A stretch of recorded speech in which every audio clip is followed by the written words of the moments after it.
welcome back to Challenge Call with Max and Avery. I'm your host, Max. And I am Avery. How are you guys? All right. How was your spring break? You do anything fun? Oh, I slept. No, not much, man. I got a desk put together. I, yeah, has spent all day in a hospital yesterday, so that was fun. But everything's looking up on that end. So, but other than that, spring break was non-exciting. What about you? This is a pretty good break. I enjoyed my time out in Colorado. I did the exact opposite. I got very little sleep all break. I was kind of up and go constantly. Last night I was out with our friend Nick, so that was good seeing him, and back to work tomorrow, unfortunately. But what are you gonna do? Right. Yeah. I am already dreading it because I was supposed to do a couple of assignments throughout spring break, and I didn't do any of it. And so yesterday, I was doing it on my laptop, and I got to do a couple more today, unfortunately. But yeah, I'm like, God, why didn't I not do a week's worth of homework, just like spread out? So it was so easy. Oh well, it is what it is. It is what it is. But we'll get into our Bear segment here. We're going to talk some of the free agency moves that happened. We're not going to go through all of them. We're going to save some of the smaller ones or less important ones to us for later on in our kind of dead period of sports. But we're going to hit on some of the big ones right now. So, first one, and probably the biggest, at least money-wise, is Tremaine Edmonds from the Bills. He's a linebacker.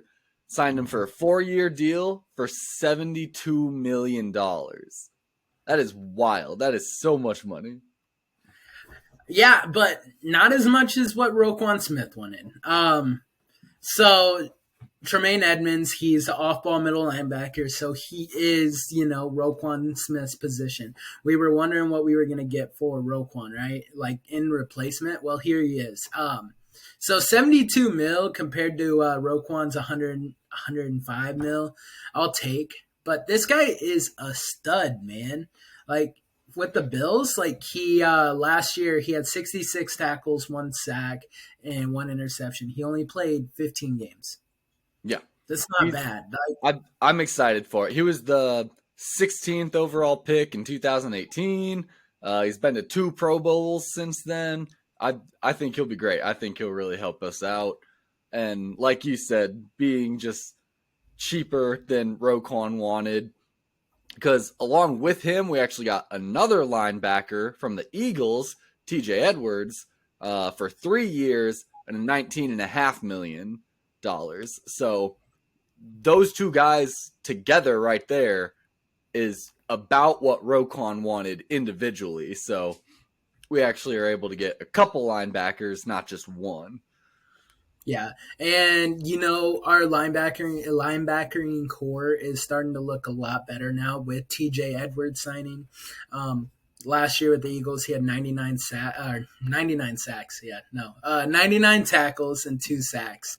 If he had 99 sacks, that'd be insane. For $19 million. Oh man, what a steal! That'd be more than some teams have all season. Yeah. So, and the cool thing about TJ Edwards is he's a Chicago guy. He grew up in Chicago. And the even better thing is he played at the University of Wisconsin with our other outside linebacker, Jack Sanborn. And so now there's some chemistry there with TJ Edwards and Jack Sanborn because Jack Sanborn, he did step up in Roquan. I don't think he's like that middle linebacker type. I think you bump him outside, he's a better outside linebacker, whether he's playing on the right side or the left side. But TJ Edwards, Jack Sanborn, and Tremaine Edmonds, I think that's a good step up for us. And a lot cheaper. And a lot cheaper. A lot cheaper, and still, Roquan's great and everything, but these are some solid guys too, for the same money. Like, these are some solid guys. Like, TJ Edwards, played in the Super Bowl. this year. Hmm. Like that's a Super Bowl level team right there. We all know how good the Bills are as well. And we've seen how Jack Sanborn's performed so far last year. So I'm excited. I think our defense is still going to hold true. I know we're kind of focusing on the offense a lot and trying to build up some scoring power, but it's nice to see that the defense isn't being completely neglected as we do that as well. For Um, sure. But the one other thing I wanted to mention about these two guys, they're both 24 and 26 years old. Roquan was 28. yep. So, I mean, and Jack Sanborn's 23. So, like, we just got extremely younger. And these guys have been proven so much, like, in their short 4 year careers in the NFL. Like, Tremaine Edmonds been to two Pro Bowls already. And he's 24 years old. That's insane to me. Yeah, definitely. Having the age difference there is huge as well. Not paying someone a ton of money who's we don't necessarily know how much longer they're going to last in that position. It is kind of a rough position. It's one of the ones that's harder on your body and stuff. And so having some young guys who are actually going to be able to stick around and stay with the program as it builds up to a potential Super Bowl caliber team, that's going to be huge. Let's just talk about one more defensive signing that we have too. We're signing DeMarcus Walker, defensive end, for a 3-year deal, $21 million. He was a second-round pick in 2017 by the Broncos. He had a calf injury in 2020, signed with the Texans in 2021. He was on their injury reserve until December. Then he signed with the Titans. So he's a little less proven in my head. He's been around a little longer, like I said, 2017 draftee, but I don't know. It seems like he's got a bit of a background in injury, so that's a little nerve-wracking on from my behalf. For sure. There's a reason that I don't pair this up. I don't think this was a good signing. Um, Demarcus Walker, yeah, he's been in the NFL for going on 7 years now, and he hasn't had more than 4.5 sacks in a season. Can't stay healthy, like you mentioned. I mean, other than that, like in 23 solo tackles, 9 assists last year, and I guess last year 7 sacks. So that was the highest that he had, and since he came into the league. So like for me, this signing for 21 mil, that's a lot of money, and Yeah, I feel like the one position that Ryan Poles has been swinging and missing on is that defensive end spot. Ever since we traded Khalil Mack away, we've been swinging and we've been missing at that defensive end spot because, like, we brought in Alquan and Muhammad to replace Khalil Mack. He didn't pan out. We brought in DeMarcus Walker to replace Alquan and Muhammad. Let's see what happens. But I don't like it. I don't like this. yeah. I think we The had a go ahead. the linebackers, I'm all about. I love it. I think it'll be great. I love just looking at their repertoire. First round pick, second round pick, Super Bowl runner up, Pro Bowlers. But Demarcus Walker, I'm just kind of like, who is this guy? He's been. It's typically not a good sign in my head when you have a guy that hops around different teams. Like we're signing a guy that has been with 3 teams in 7 years. Like that's not exactly a telltale sign of success. So yeah, I think this one is definitely a little bit more of a questionable move by Poles. Maybe we just need to go back to the 3-4. Get rid of the DNs. Let's just go to linebackers. Come on. Yeah. Well, then that means we got to get new linebackers in at 3-4. But I agree. I liked us running the 3-4 under Vic Fangio. I thought it was a great defense, and we were always up there. But no, like you go back to DeMarcus Walker. Like I just hopefully he can pan out. I don't know. 3 years, 21 million is a lot for journeyman defensive end. especially a Uh, 28-year-old journeyman defensive end. I don't like I that. mean, like you said, he did record his highest amount of sacks last year. So I mean, maybe he's trending up. Maybe we're catching him at a good time. Maybe he's in his upswing or something. I don't know, but 28, then that upswing is only going to be good for 2 years. Which I mean, hey, why? That's also why they offered him a 3-year contract. If he's trash his third year or going into his third year, cut him because by the time he's gone, he's going to be 31 years old, yeah, and that at that point, definitely. I feel like time to move on that. But I feel like he's definitely more of just kind of little bit veteran type guy, just kind of have a body in that DN position, in that DN room. well, We'll see who else we potentially get. I don't know who all are. Maybe we'll draft a solid DN or well, and edge that's rush. You know? that's kind of what I've been thinking too. Is like we're gonna have to focus on the draft. Like we're gonna have to focus hopefully our first round pick on a defensive end because that is like our biggest weakness. Like Yeah, that is like now that we got DJ Moore, receiver isn't our biggest weakness. I would say our biggest weakness and then TJ Edwards and um, Jack Sanborn and all those guys. I don't think that's like the biggest weakness anymore. I think it's defensive end and I think it's offensive line. D line in general, D line and a little bit of O line too. Just we need linemen now because, like you said, like we've always had the secondary. We've got Gordon and Jalen Brisker, Jaquan Brisker, Yep. Jalen Johnson. We got solid secondary. We've always had them. Love them. Our linebackers just improved. We're losing Montgomery at running back, but we still have Herbert and Justin Fields as a running back as well. So we're fine there. We have DJ Moore. We've got Chase Claypool. We've got Darnell Mooney.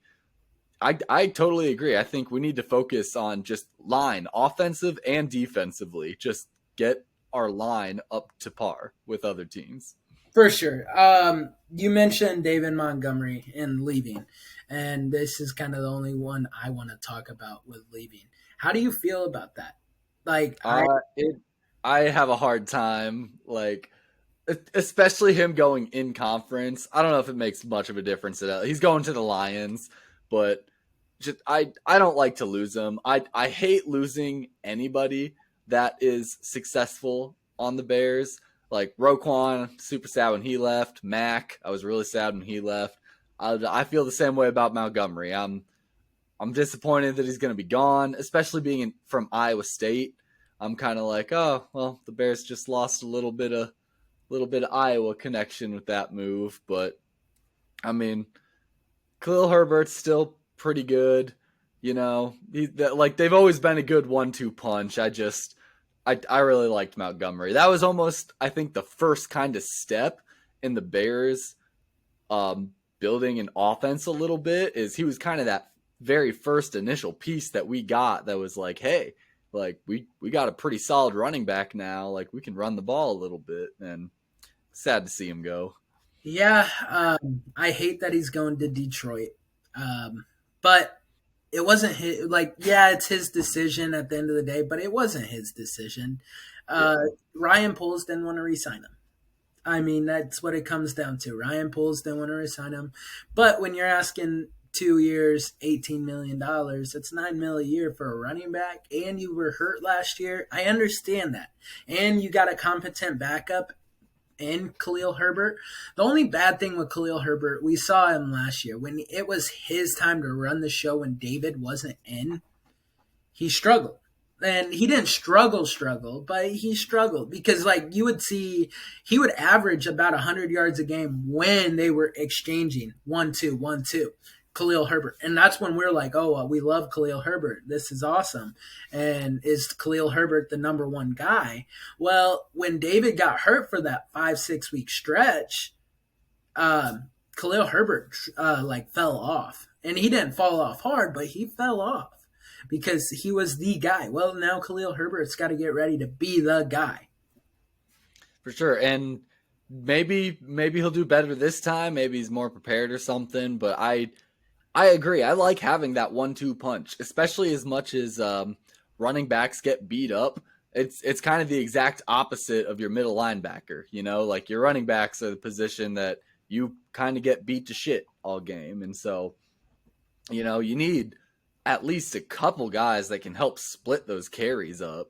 So hopefully we'll have another good guy in that can help him get some rest and help them have a little bit more of a 1-2 punch. Even if we do lose a little bit going down to the second string, at least Herbert will get some rest. And I mean, running backs are kind of a dime and a dozen anymore. It's one of those positions that's like, it doesn't take a lot to be successful as a running back.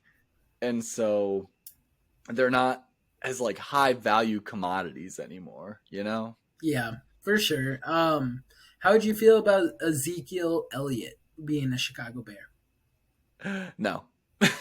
Fuck that. I don't need Zeke. Yes, Zeke was released from the Cowboys. He is a free agent. Zeke's done with the NFL. I'd guarantee it. He's not going anywhere. I don't think he's done with the NFL. I think a team will give him another shot. And I think that team is going to be Chicago, unfortunately. I don't want it to be Chicago, but I think it could be Chicago.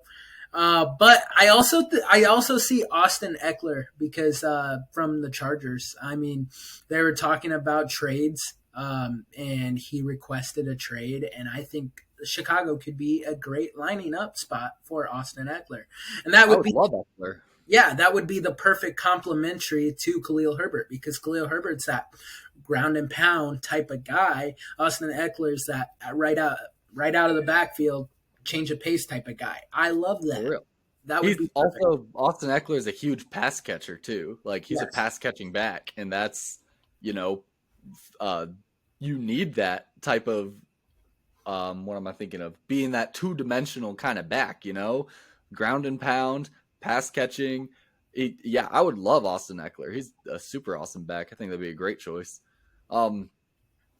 Switching gears a little bit, we also signed a couple of offensive free agents. First one being Nate Davis, an offensive guard, signed him to a 3-year deal for $30 million. You know, the linemen, it's kind of hard for me to, unless they're really, really obviously good and accredited, it's hard to kind of judge how they are successful. You don't hear lineman's name as much or as often or anything, but I mean, he was a 3rd-round pick by the Titans in 2019. He was inactive the first 3 games, but he played the rest of the 12 after that. Or started 12 after that. And I don't know. I think he's a good pick. Yeah, like we mentioned earlier, we need an offensive line. 3-year, $30 million. That's kind of the going price for an average offensive lineman. And he helps out at a guard position that we truly, truly need because he's a true guard. He's not going to be able to play tackle. He's not going to be able to play center. He is a true guard. And I'm okay with that because, like, now you can bounce Cody Whitehair back to center, and then you can have Nate Davis on one side. We're going to draft another lineman, but then you got Braxton Jones on the other side, and then you got Tevin Jenkins as the other guard. We just need to get that right tackle or that left tackle. And, you know, that's another position we could, you know, go after with our first-round pick. But anyways, with that being said, I think the huge thing with Nate Davis is that he's only 26 years old. With him only being 26 years old, I think that is ideal and perfect throughout. That's going to help our offensive line be better. Yeah, definitely. Once again, just having a young team, I think that is super crucial for making that kind of Super Bowl run in 3 to 4 years, maybe. If you got a bunch of young guys all working together that are all going to be around for the next 3 to 4 years, just building and growing with each other, that is huge for success later on. So I love paying it down right now, just going out, getting a bunch of young guys to build up the team. And like I said, I'm really, really ambitious. I think we'll be maybe not Super Bowl bound, but in playoff contention in 2-3 years at least. I agree. I think 2 3 years that's gonna put us at a good spot. I thought for a second you were gonna say next year, and I'm like, pump the brakes. I don't think we're there next year. I do think we jump from the worst team in the league to a middle of the pack, six Definitely. and 6-10 or 6-11, 7-10 type of team. The But only reason the only reason I don't say next year is because we Nate Davis, DeMarcus Walker, TJ Edwards, Tremaine Edmonds, they just got here. Like they need a year to kind of like they need to all get with each other and mesh and start developing as a group. That's the only reason I don't say next year. Next year is going to be a very educational, like coming together as a team kind of year. for sure, and the connection with DJ Moore and Justin Fields, and just to see how Justin Fields progresses one more year, because this is his make or break year. I guarantee this is his make or break year. If Because Ryan Poles and Matt Eberflus, they didn't draft Justin Fields. They've said all the right things about Justin Fields, but they never drafted Justin Fields. If we have a top 5 pick, which we might because we have 2 next year, the Bears move on if Justin Fields doesn't perform this year. And I've made peace with it. I feel like a lot of Chicago Bears fans have made peace with it. But I like Justin Fields. I love Justin Fields, and I hope he's successful. Definitely. I think it'll be a make. I think now that he has DJ Moore and even Nate Davis, and maybe we'll draft Peter Skoronski or something with a good line. I think those pieces are going to help him a ton. I think he will make it. But like you said, at the end of the day, if he ends up not performing still, or if he still is falling short of what we kind of need him to do, then this is a business, and if he's not performing, then it's time to move on from him. Kind of like Trubisky, just wasn't performing. You love the guy, but how long can you hold on to a guy that just isn't getting the job done for you? It's crazy. Which one, at that moment, which one do you love more right now? Justin Fields or Mitch Trubisky? I love Fields more because I think the potential with Fields is just so much higher. I think Fields has arguably had more success than Trubisky in certain aspects. I mean, just you look at Fields' powerful runs, and he's had a 50-plus yard run in half of the games that we've had as Bears. So I think there's just a lot of potential with Justin Fields. I think it was a lot more exciting when he joined the team. It was a very, very big kind of thing. So I think I'm a little, and I don't know if that's just the time relevancy, Justin Fields is kind of current, fresh on the brain. Trubisky's a little bit in the past, but I think I definitely would have to say I love Fields a little more. For sure. Yeah, I would agree. I think that's it's just that exciting factor. Yeah. Because every time he's on the field, it's exciting. And I also think that he is really incredible because I think he's got so much potential to be a lot better. And I know you mentioned certain aspects, and you're right. But I mean, Mitch did have 2 playoff appearances. Sure. But the thing with those playoff appearances is, one, we limped in because it was the COVID year. And we limped in as an 8-8 team. And then the second one, it was the double doink. And we had the best defense in the league at that point. So and that's why I said in some aspects, because technically Mitch did win more games, Mitch true. did have more success actual game winning wise. Not to say the offense was necessarily better or anything, because like you said, we had a top-notch defense then, but that's why I had to say in aspects. For sure.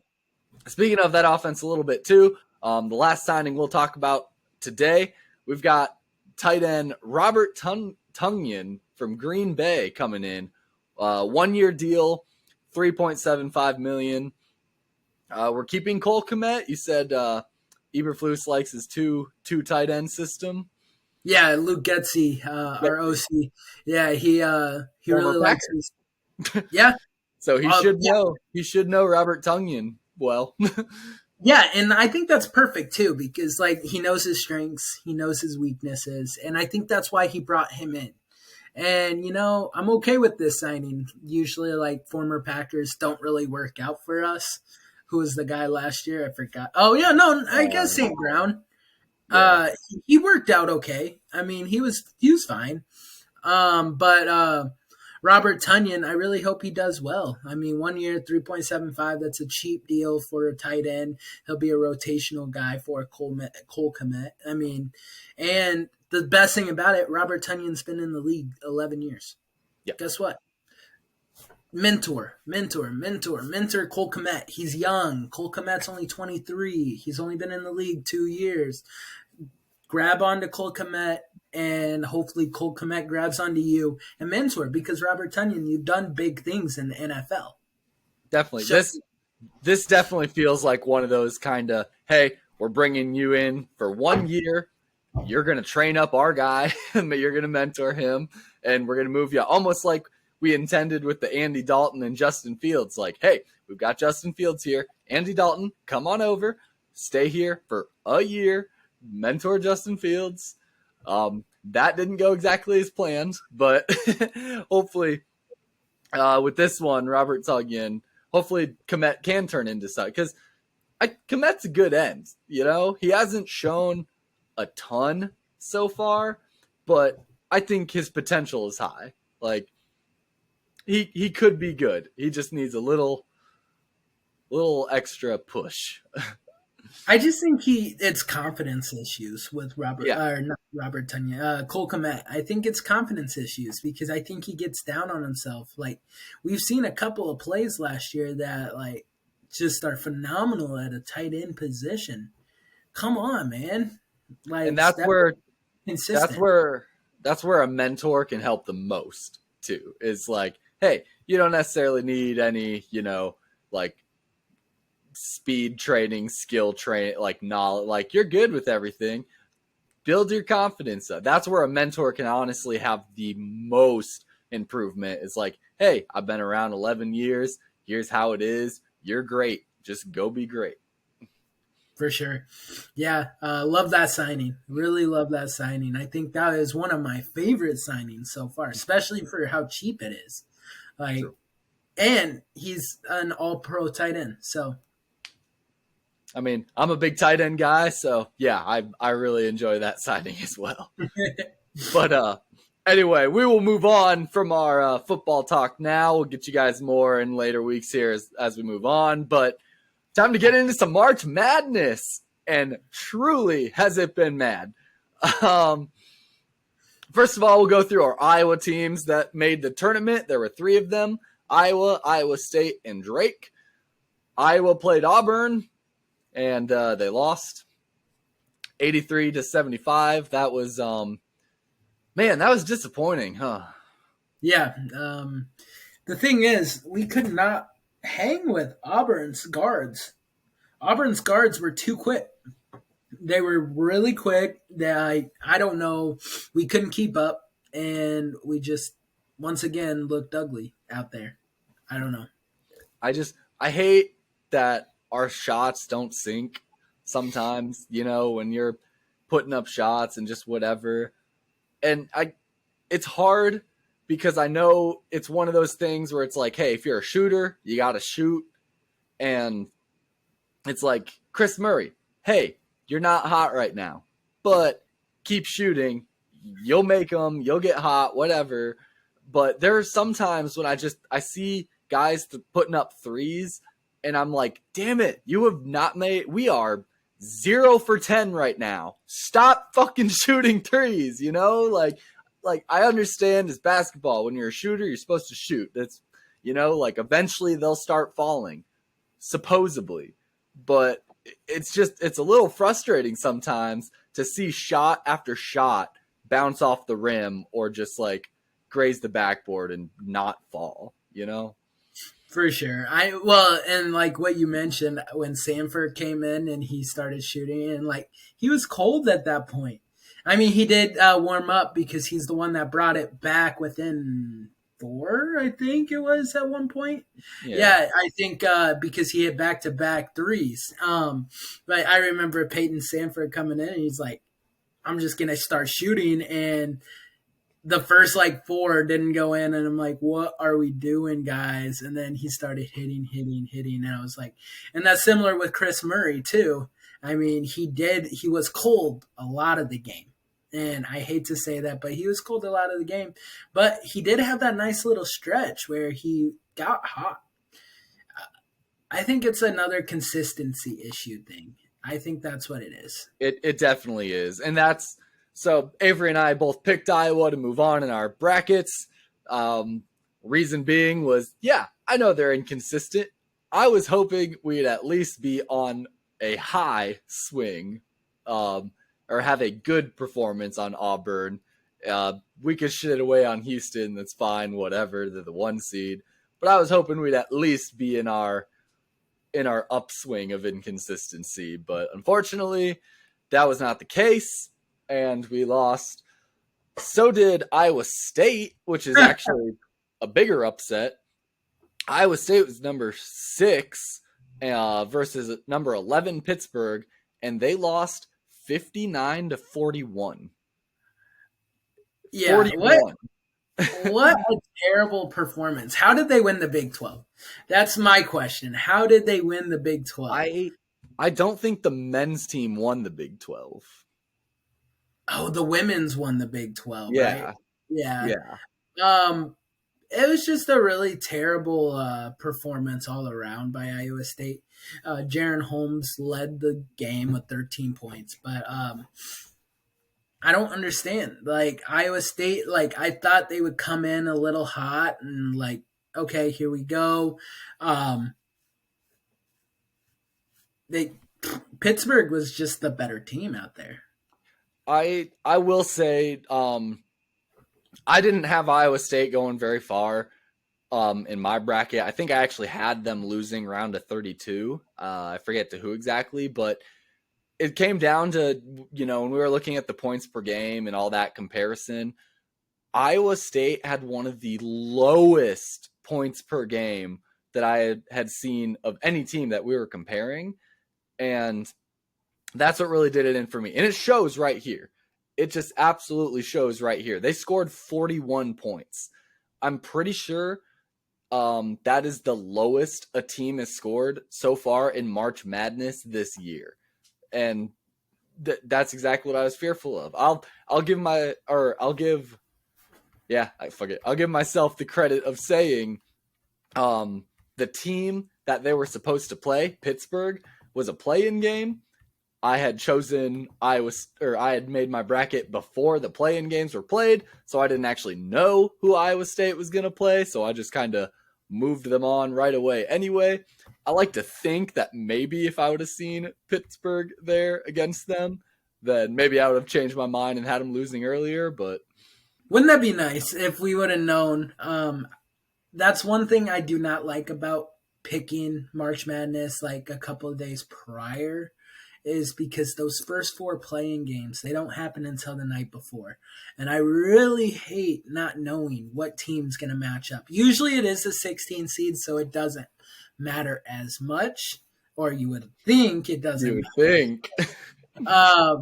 But yeah, so I like, that's the one part that I hate about it, but it's March Madness still, and it's been chaotic. And another game that we mentioned was Drake, number 12 Drake versus number 5 Miami. And go ahead. Yep, this was the one we wanted to be an upset and was not an upset. Drake lost 63-56. They played well. They hung in there. They were doing good.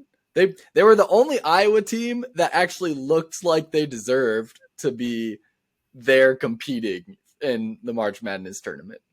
For sure.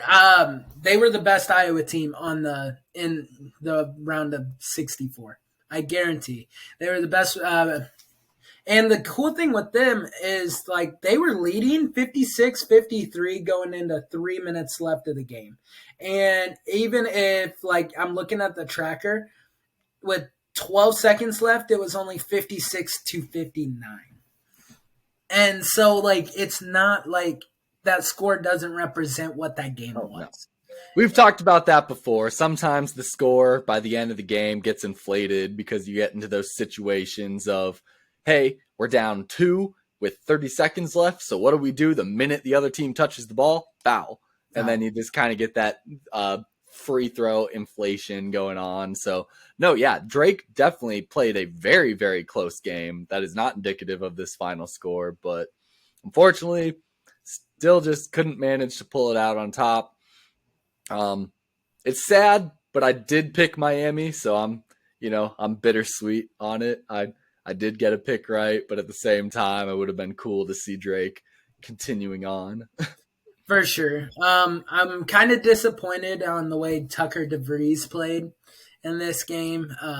He's the coach's son, and he only scored 3 points and had 8 rebounds, 2 assists, and he played 35 minutes. And so, being Missouri Valley Player of the Year, like you would expect a lot more, especially coming into the tournament from Hunter DeVries or Tucker DeVries. I said that last time. It's Tucker DeVries. But that was the tale of the kind of the game because Miami's ACC Player of the Year, Isaiah Wong, he had a rough game also. Like he just didn't really showed up, and he scored six. He scored 6 points, 3 assists, and 1 block. Also, so both players of the year for the respectful conferences just didn't show up. Hey, at least that's an even game. It is Yep. an even game, but yeah, I just thought that was kind of crazy that neither of the 2 stars kind of showed up for their team.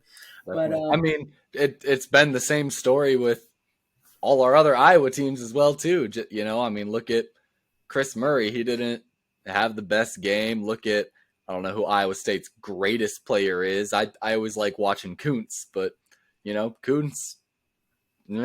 I didn't watch the first half of that game, so I guess it's hard for me to say. But but anyway, getting away from our Iowa teams a little bit, we're going to speak some upsets. We'll go in the order of smallest upset to biggest as far as seeding goes. So, first upset that we had, 7 Texas A&M, 10 Penn State. Penn State won 76-59.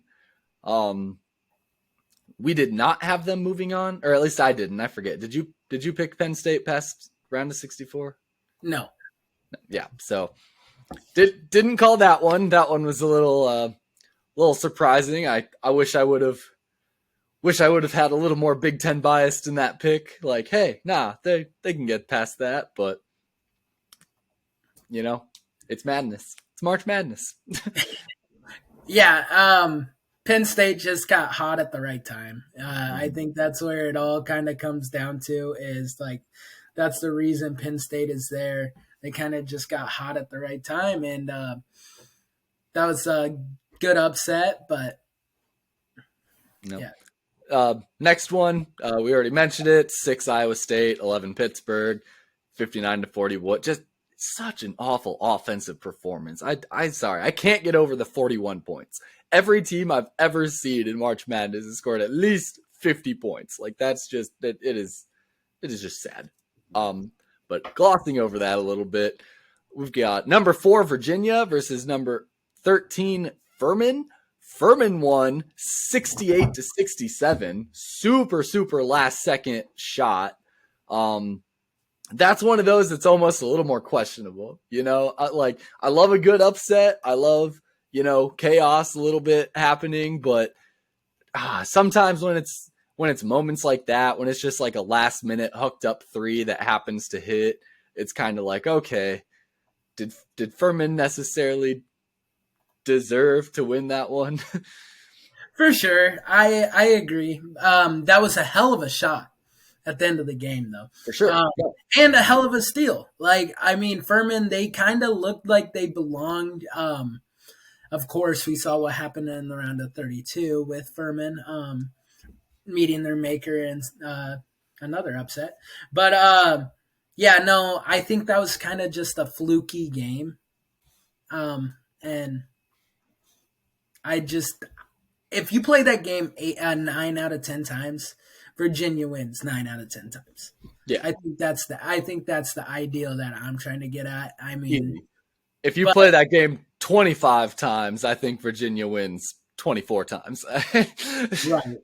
But hey, the history of March Madness, there's always chaos. And that wasn't even the biggest upset. No, but going on to a team that was not a fluke win, number 2 Arizona versus number 15 Princeton. Princeton won 59-55. And the reason I say not a fluke win is because Princeton also upset number 7 Missouri yesterday and won 78-63. Princeton is in the Sweet 16. This is the first time ever that the Princeton Tigers are in the Sweet 16, by the way, which is nuts. But the cool thing with the Princeton Tigers is, yeah, like 59-55, it's a close game against Arizona. You don't know if it's like true. You don't know if it's like, okay, it's like Furman. Because like if we go back to Furman, they got demolished by San Diego State, 75-52. But and then Princeton's like, don't worry, we're the real Tigers. And Missouri isn't the Tigers. But they demolished. It was not even close. It was demolishing in round of 32 by a 15 seed. It's incredible to me. And now they're going to go on to face either Creighton or Baylor. I have them facing Baylor. I know you have them facing Creighton, so we'll see how that goes today. But do you think Princeton could pull it off again? You think they got one more in them?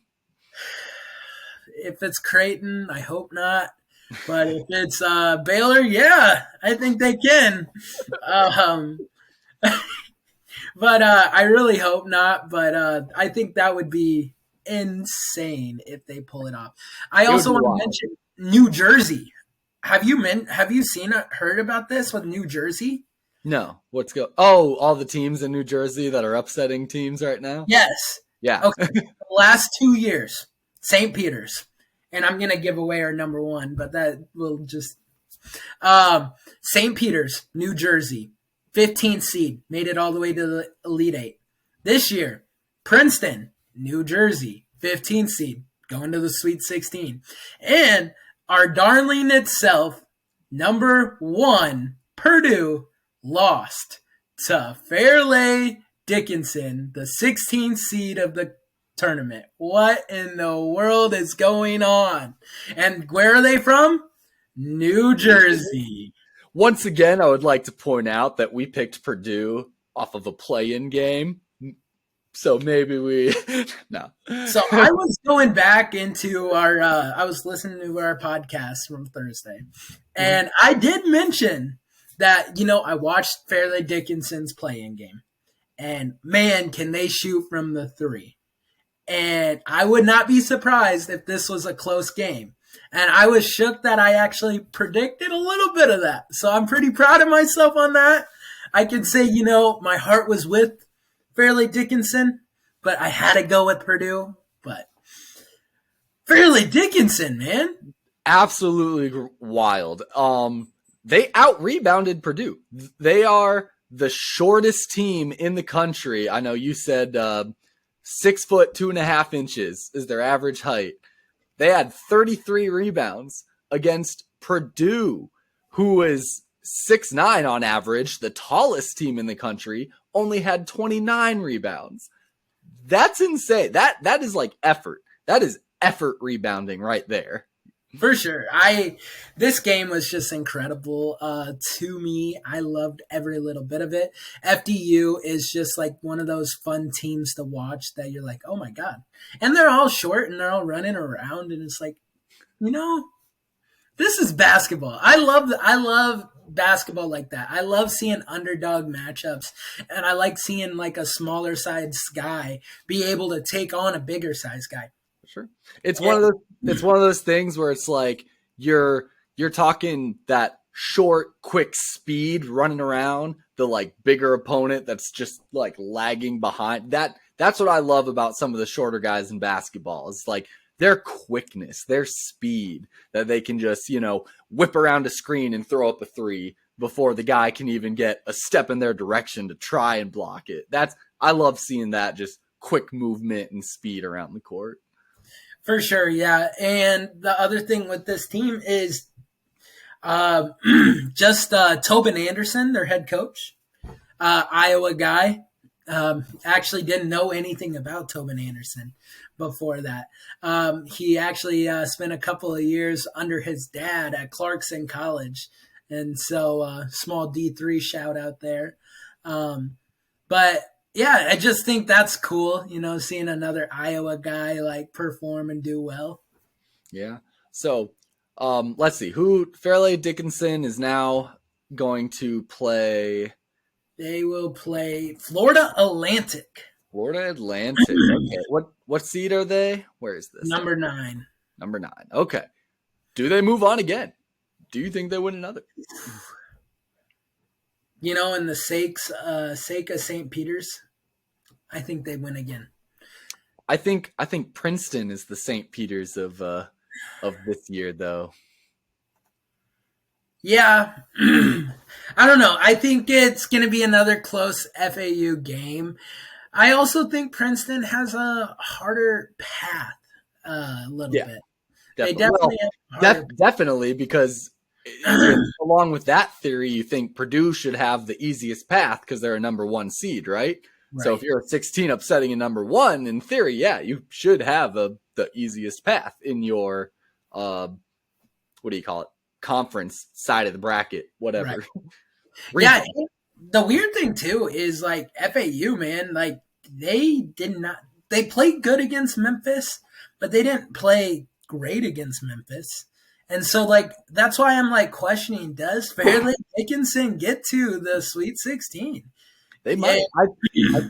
I think I have FAU. I do, because I have Purdue moving on. I have FAU losing in the round of 32. So Fairleigh Dickinson is the one that does it.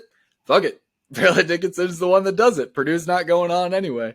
And then we would run into Tennessee. Whew. Yeah. Speaking of Tennessee, I watched them play Duke yesterday, and I absolutely loved it. I know I was talking about their defense and everything, just based off their opponent's points per game.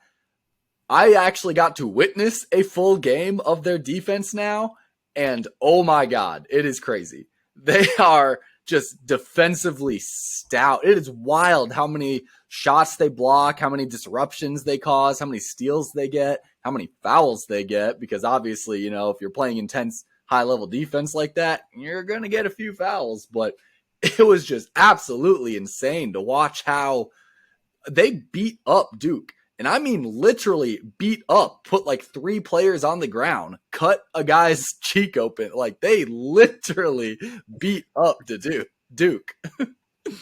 Oh, man. Yeah, I haven't watched the Tennessee game yet. I kind of wish I would have watched it. Watch some highlights or something. It is wild just how physical and intense that game was. For sure. Jeez.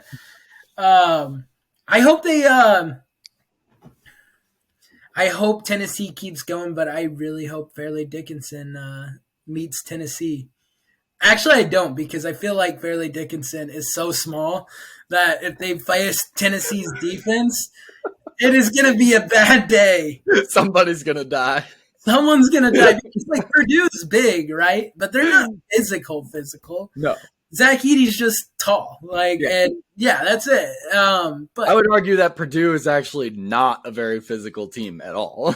Oh, also, I forgot to mention. I can't believe I forgot to mention this. Fairleigh Dickinson. So I was talking about Tobin Anderson, right? Yep. And their head coach.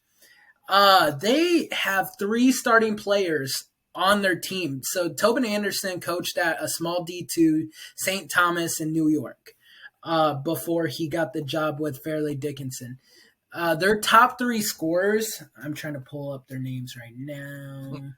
Sorry. Their top 3 scorers, I remember you telling me something about this. Yeah, their top 3 scorers are all D2 transfers. Yes. Yeah, they're all D2 transfers from his old college in St. Thomas, which is awesome to me. I love that he brought some D2 of his guys in and been like, let's go play D1 ball. And this team won 4 games last year. 4 games last year, and they won 20 games. Going into the tournament play, they were only 15-15. That's crazy to me. They didn't even win their conference. They didn't even win the Northeast Conference. The only reason they got the bid for March Madness is because Merrimack, the team they lost to, is in that transition period of going from a D2 school to a D1, and they are not eligible to play tournament games. And so that's why they had no business beating the number 1 seed Purdue. That's why I am so obsessed with this game right now. It's just incredible to watch, incredible to see. I hope they keep their trend alive and they keep it going. Definitely. And we forgot to mention, this is only the second win by a 16th seed team against a 1 seed out of almost 350 games. It's now officially 2 in 158. 2 in 158. Okay. 2 out of 158. That is insane. That's just insane. Insane. But anyways, these guys that transferred in is Dimitri Roberts. He is a guard for him, 16.5 points, 3 rebounds for the year, 4.5 assists. Pretty solid year, for making a transfer in. And then they also had the star of the show, Sean Moore. He only averaged 6.3 points per game going on through the year. And during the game against Purdue, he went off for 19 points, leading scorer. And that's what I love about basketball. Basketball is a lot more fluid in just you can play at different levels and you can find some level of success at multiple different levels. It's a lot different than football, where football, it's like if you are a small D3 kind of guy, if you try to go up against a big D1 kind of guy, you're going to get hurt. That is not a matchup you are ever going to, even be able to hold your own ground with. But basketball is kind of open. You can shoot around, kind of fuck around, and, you can make some things happen. And so I love that for those D2 guys kind of moving up and finding D1 success, because I really do think the level in basketball is just easier to play at different levels. And a lot of it comes down to the program too. Maybe their program at the Division II, just they don't have the same resources. They don't have the same kind of access to facilities, athletic training, nutrition, all of that. Moving up to the D1 level, now you get handed all of that. That could be the sole factor alone that changes, them being successful D2 athletes, which it sounds like they even weren't. They only won 4 games, to successful D1 athletes. It's just those extra resources you get at that higher level. Athletically, nothing's changed about you. It's just those little things that make a huge difference. And that's one of the things in basketball that just basketball is weird. You can just play around and, find out. Yeah, for sure. But yeah. I will say, moving on, speaking of number 1 seed upsets, this upset occurred in the round of 32, but Arkansas, number 8, beat number 1 Kansas, last year's champs, 72-71. How did this happen? It's an early exit by Kansas. They just didn't show up. I watched a little bit of this game. They just didn't show up. And I think Arkansas was just the better team at this point. It's This hard. SEC versus Big 12 type of game. You never know what that crossover is going to look like. this is one of those games that I kind of, when I'm watching, I'm not worried about from the standpoint of this was a very close game the whole time. And I know we've gotten into this a little bit with like, oh, so-and-so's up 10. There's 11 minutes left in the second. Like, yeah, okay, there's 11 minutes left in the second. I don't care. This was one of those games where I am a big believer of the theory that Kansas is number one for a reason. They're number one because they know how to finish. When they come down to a tied game and 10 seconds left, they're the ones that know how to be on top by the time the buzzer goes off. So throughout this entire game, that is just the philosophy that I had in the back of my head. I was like, it's Kansas. They're going to do what they need to do to make sure that they have more points by the time is out. For sure. That did not happen. And that is truly shocking to me. And obviously, that can't happen every time. I mean, you look at Furman and the team that they knocked out, Virginia. You look at Furman and Virginia, and Furman just happened to hit a real last-second shot. You know, kind of came out of nowhere, kind of surprised Virginia in a true sense. So that happens once in a while. But this game, throughout the whole game, I truly, truly believed that Kansas was going to be able to, you know, do what they needed to do to actually win by the end of things. Even if when they were down, you know, with minutes left, I was like, now, it's Kansas. They'll pull it off. We got 2 1 seeds already out. We're not even at the Sweet 16 yet, and 2 1 seeds are gone. Who is doing this seeding? Because I don't think they did a very good job this year. I just think that's the beauty of March Madness, believe it or not. Like, any team, any day can beat any team, any day. But yeah, going on to what you said, like Kansas closing it out, is they were winning. And they, according to ESPN, their game tracker had them at a 68% with a minute 41 left because they were up 66-63. And so Arkansas, just a nice little run at the end of the game where they kind of pulled it off. I'm just that hurts even worse. Like thinking that Kansas, like you can see why I was calm. Yeah, like Kansas was up with a minute. We're good, right? Yep. No. Oh, March Madness, man. I can't beat it. What are some of the games that you're interested to watch today? I know by the time this comes out, it will be, you know, the games will be over, but what games are you interested in? Let's see. I'm interested in Kentucky, Kansas State, because as you know, I had Kentucky losing already, so I want Kansas State to move on. I'm interested to see how that goes. Miami, Indiana will be an interesting one. That's a 4 seed and a 5 seed. It's a Big Ten kind of game with Indiana being there. I'm curious to see how Indiana holds up. Those two are probably my biggest ones that I'll be spotting. TCU Gonzaga. I don't know if I'll watch, but I'm definitely going to be tuned into the score a little bit of that one. But yeah, I'll say Kansas State, Kentucky, and Indiana and Miami are my big 2 that I'm probably going to truly sit down and power through. For sure. I'm going to watch definitely Creighton versus Baylor. I feel like everybody knew that one was coming. And then I'm really excited to see Pitt versus Xavier. After the upset with Iowa State in their play-in game that Pitt had to go through, I want to see if they can keep this ball rolling. That would be a major upset today. If that would be huge.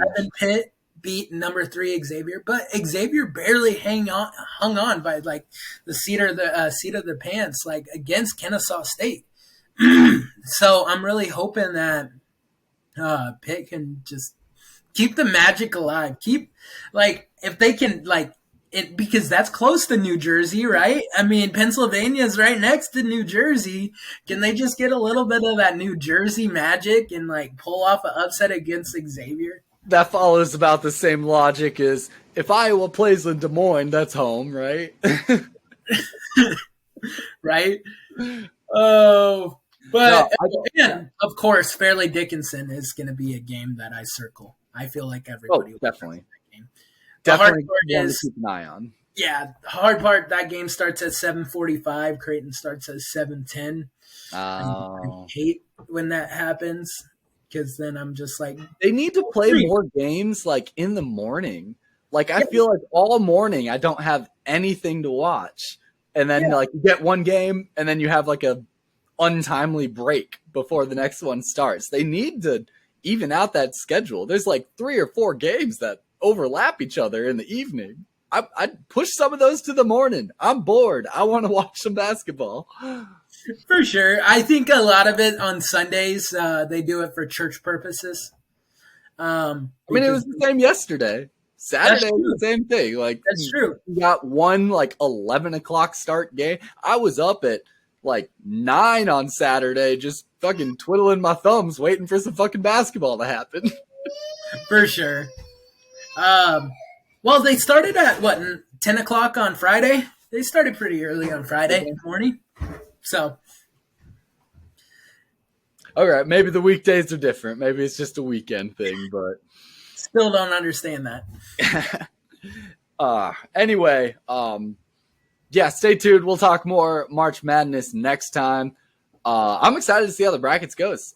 In the group, the coaches group that we have, I am currently in 3rd place.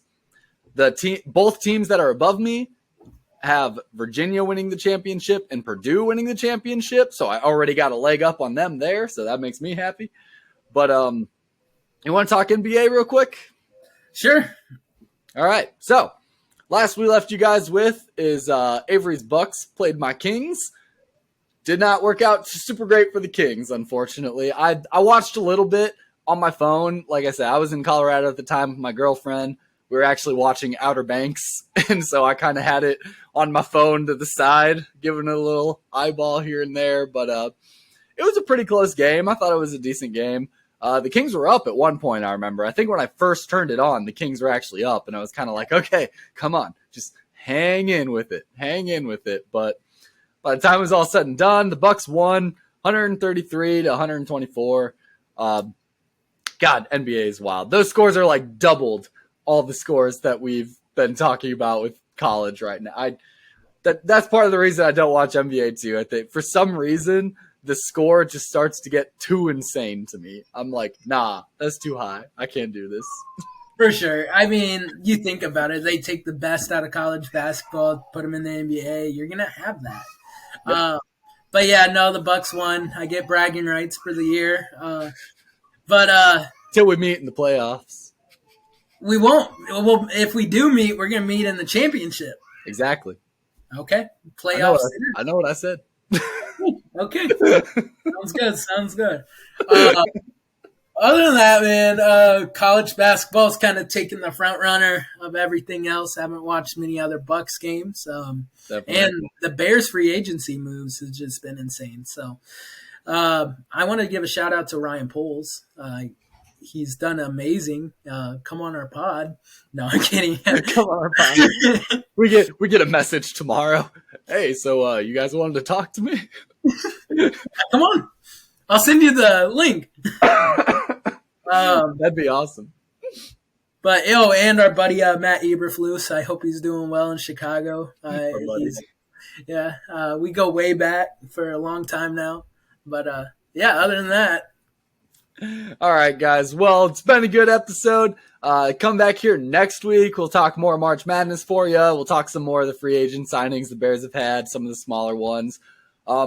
Like and subscribe on YouTube. Share us with a friend. Tell your friends about us. Hit the share button.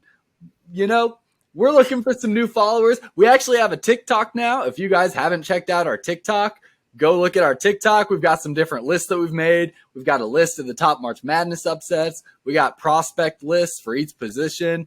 It's great. Go check us out. Avery? Okay, guys. I don't know what to say. I want to say go Fairleigh Dickinson, go Creighton, and